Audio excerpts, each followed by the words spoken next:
Welcome back. ഇന്നത്തെ recipe ചട്നിയാണ്, അല്ലെങ്കിൽ തേങ്ങാ ചമ്മന്തി.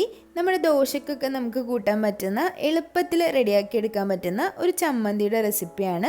കൂടെ ഒരു ചേരുവ കൂടി ചേർത്തിട്ടുണ്ട്. അതുകൂടി ചേർത്താൽ കുറച്ചുകൂടി നല്ല രുചിയിൽ നമുക്കിത് ഉണ്ടാക്കിയെടുക്കാം. അപ്പോൾ എങ്ങനെയാണ് റെഡിയാക്കുക എന്ന് നോക്കാം. അതിന് വേണ്ടിയിട്ട് മിക്സിയുടെ മീഡിയം സൈസിലുള്ള ജാർ എടുത്ത് വയ്ക്കുക. അതിലേക്ക് 1/4 കപ്പ് അളവിൽ തേങ്ങ ചേർത്ത് കൊടുത്തിട്ടുണ്ട്. അപ്പോൾ ചിരവിയ ഫ്രഷ് ആയിട്ടുള്ള തേങ്ങ എടുക്കാൻ ശ്രദ്ധിക്കുക, അതാണ് കുറച്ചുകൂടി നല്ലത്. ഇനി അതിലേക്ക് 1/2 കപ്പ് അളവിൽ കടലപ്പരിപ്പാണ് ചേർത്ത് കൊടുത്തിട്ടുള്ളത്. അപ്പോൾ ഈ സ്പ്ലിറ്റഡ് ആയിട്ടുള്ള കടലപ്പരിപ്പോ അതല്ല സാധാരണ വറുത്ത കടലപ്പരിപ്പോ ചേർത്ത് കൊടുക്കാം. അപ്പോൾ ഈ ഒരു കടലപ്പരിപ്പ് ചേർത്ത് കൊടുക്കുന്നതുകൊണ്ട് തന്നെ ഒരു പ്രത്യേക ടേസ്റ്റ് ഉണ്ടാവും. നമ്മൾ സാധാരണ ഈ ഹോട്ടലിൽ നിന്നൊക്കെ കഴിക്കുന്ന പോലെ ഉണ്ടാവും.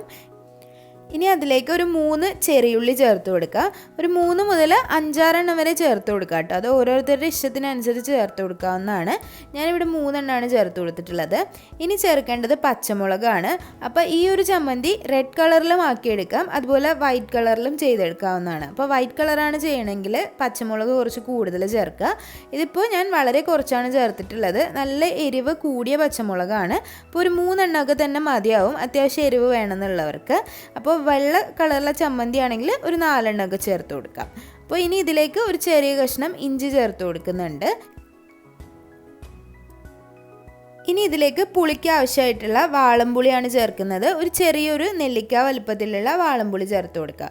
ഒരുപാട് പുളി ആവശ്യം ഉണ്ടാവില്ല. കൂടെ തന്നെ ഉപ്പ് ചേർത്ത് കൊടുക്കുക. ആവശ്യത്തിനുള്ള ഉപ്പ് ഈ സമയത്ത് തന്നെ ചേർത്ത് കൊടുക്കാം.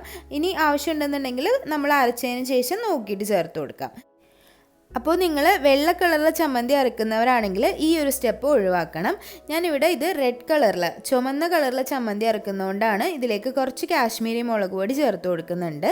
അപ്പോൾ വൈറ്റ് കളറിലെ ചമ്മന്തിയാണ് ചെയ്യുന്നതെങ്കിൽ നമുക്ക് അതിനനുസരിച്ച് പച്ചമുളക് ചേർത്ത് കൊടുത്താൽ മതിയാവും. അപ്പോൾ ഞാനിവിടെ 1.5 ടീസ്പൂൺ അളവിൽ കാശ്മീരി മുളക് പൊടി ചേർത്ത് കൊടുത്തിട്ടുണ്ട്. ഇനി എരിവുള്ള മുളക് പൊടി ചേർക്കുന്നവരാണെങ്കിൽ 1 ടീസ്പൂണൊക്കെ ചേർത്താൽ മതി. ഒരുപാട് ചേർക്കേണ്ട ആവശ്യമില്ല, എരിവ് കൂടുതലായിരിക്കും, നമ്മൾ ഓൾറെഡി പച്ചമുളക് ചേർത്തതുകൊണ്ട്. ഇനി ഇതിലേക്ക് ഒന്ന് മുങ്ങിക്കിടക്കുന്ന തരത്തിൽ വെള്ളം ഒഴിച്ചു കൊടുക്കുക. അതിനുശേഷം ഇത് നല്ലോണം പേസ്റ്റ് പോലെ അരച്ചെടുക്കുക. ഈ ഒരു ചമ്മന്തിയിലേക്ക് ഒരുപാട് വെള്ളം പോലെ അരയ്ക്കുന്നതിനേക്കാട്ടിലും ഇതുപോലെ ഒരു കൺസിസ്റ്റൻസിയിൽ എടുക്കുന്നതാണ് നല്ലത്. സാധാരണ നമ്മൾ റെസ്റ്റോറൻറ്റിലൊക്കെ പോയി കഴിക്കുമ്പോൾ നമുക്ക് കിട്ടാറുള്ള ഒരു ചമ്മന്തിയുടെ ടേസ്റ്റാണ്. അതുകൊണ്ട് തന്നെ ഈ ഒരു കൺസിസ്റ്റൻസിയാണ് കുറച്ചുകൂടി നല്ലതായിട്ട് തോന്നിയിട്ടുള്ളത്. താളിച്ചൊഴിക്കാൻ വേണ്ടി 2 ടേബിൾ സ്പൂൺ അളവിൽ വെളിച്ചെണ്ണയാണ് ഒഴിച്ചു കൊടുക്കുന്നത്. അപ്പോൾ ഈ ഒരു ചമ്മന്തിക്ക് വെളിച്ചെണ്ണ തന്നെയാണ് എപ്പോഴും നല്ല ടേസ്റ്റ് തരുന്നത്. നന്നായി വെളിച്ചെണ്ണ ചൂടായതിന് ശേഷം വേണം ഇതിലേക്ക് കടുകിട്ട് പൊട്ടിക്കാൻ.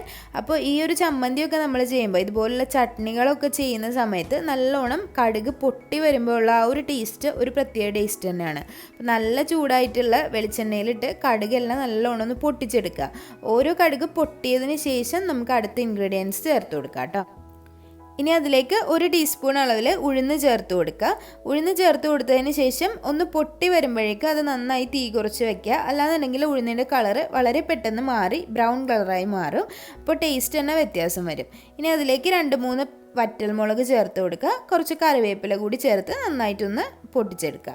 അതിനുശേഷം ഞാൻ ഇതിലേക്കാണ് നമ്മുടെ അരച്ച് വെച്ച ചമ്മന്തി ചേർത്ത് കൊടുക്കുന്നത്. നിങ്ങൾക്ക് വേറൊരു പാത്രത്തിലേക്ക് ഈ ഒരു താളിച്ചത് എടുത്ത് ഒഴിക്കാവുന്നതാണ് കേട്ടോ. അപ്പോൾ ഇതുപോലെ ചെയ്യുന്ന സമയത്ത് ആദ്യം കുറച്ച് ഒഴിച്ചു കൊടുക്കുക. അതിനുശേഷം അതൊന്ന് പൊട്ടിത്തെറിക്കുന്നില്ല എന്നുണ്ടെങ്കിൽ മാത്രം ബാക്കിയുള്ളത് ഒഴിച്ചു കൊടുക്കുക. നല്ല സൂക്ഷിച്ച് മാത്രം ഇത് ചെയ്യുക, കാരണം നല്ല ചൂടുള്ള വെളിച്ചെണ്ണയിലേക്കായിരിക്കും നമ്മൾ ഈ ഒരു ചമ്മന്തിയുടെ മിക്സ് ഒഴിച്ചു കൊടുക്കുക. അപ്പോൾ സൂക്ഷിച്ച് മാത്രം ചെയ്യാം കേട്ടോ. അല്ലാന്നുണ്ടെങ്കിൽ നമുക്ക് മിക്സാക്കി വെച്ചിട്ടുള്ള ആ ഒരു ചമ്മന്തി വേറൊരു പാത്രത്തിലേക്ക് നമുക്ക് താളിച്ച് ഒഴിച്ചു കൊടുക്കാവുന്നതാണ്. ഇതിപ്പോൾ ഞാൻ എളുപ്പത്തിന് വേണ്ടി ഇങ്ങനെ ചെയ്തു എന്നേ ഉള്ളൂ. കുറച്ച് വെള്ളവും കൂടി ചേർത്ത് കൊടുത്തതിന് ശേഷം ഒന്നങ്ങ് ചൂടാക്കി എടുക്കുക. ഒരുപാട് അങ്ങ് തിളപ്പിച്ചൊന്നും എടുക്കാൻ പാടില്ല, ജസ്റ്റ് ഒന്ന് ചൂടാക്കി എടുത്താൽ മതി. ഏകദേശം ഒരു 1 മിനിറ്റ് മാത്രം ഇതൊന്ന് ചൂടാക്കിയാൽ മതി, പെട്ടെന്ന് തന്നെ റെഡിയായി കിട്ടും. അപ്പോൾ ഒരുപാട് വെള്ളം അങ്ങ് വറ്റിച്ച് കളയണ്ട. ഏകദേശം നമ്മൾ സാധാരണ കഴിക്കുന്ന ആ ഒരു കൺസിസ്റ്റൻസി ഉണ്ടല്ലോ, സാധാരണ ദോശയ്ക്കൊക്കെ നമ്മൾ ചമ്മന്തി ഉണ്ടാക്കുന്ന ഒരു കൺസിസ്റ്റൻസിയിൽ തന്നെ ഇതെടുക്കാം. അപ്പോൾ നല്ല ടേസ്റ്റി ആയിട്ടുള്ള ഒരു ചട്നിയാണ്. എല്ലാവരും ട്രൈ ചെയ്ത് നോക്കുക കേട്ടോ. നല്ല മൊരിഞ്ഞ ദോശയും ഈ ഒരു ചട്നിയും നല്ല ടേസ്റ്റാണ്. അതുപോലെ ഇഡ്ഡലിയുടെ കൂടെയും നല്ലൊരു കോമ്പിനേഷൻ തന്നെയാണ്. അപ്പോൾ എല്ലാവരും ട്രൈ ചെയ്തിട്ട് അഭിപ്രായങ്ങളൊക്കെ കമൻറ്റ് ബോക്സിൽ അറിയിക്കുക. അതുപോലെ വീഡിയോസൊക്കെ ഇഷ്ടമാകുന്നുണ്ടെങ്കിൽ ചാനൽ സബ്സ്ക്രൈബ് ചെയ്യാൻ മറക്കരുത്. സബ്സ്ക്രൈബ് ചെയ്യുമ്പോൾ കൂടുതലുള്ള ബെല്ലൈക്കൺ കൂടി പ്രസ് ചെയ്യുക. അതിൽ ഓൾ എന്നുള്ള ഓപ്ഷൻ പ്രസ് ചെയ്യുക കേട്ടോ. അപ്പോൾ ഇൻഗ്രീഡിയൻസ് എല്ലാം ഡിസ്ക്രിപ്ഷൻ ബോക്സിൽ കൊടുത്തിട്ടുണ്ട്. അപ്പോൾ ഇനിയും നല്ലൊരു റെസിപ്പി ആയിട്ട് വരുന്നത് വരേക്കും താങ്ക് യു.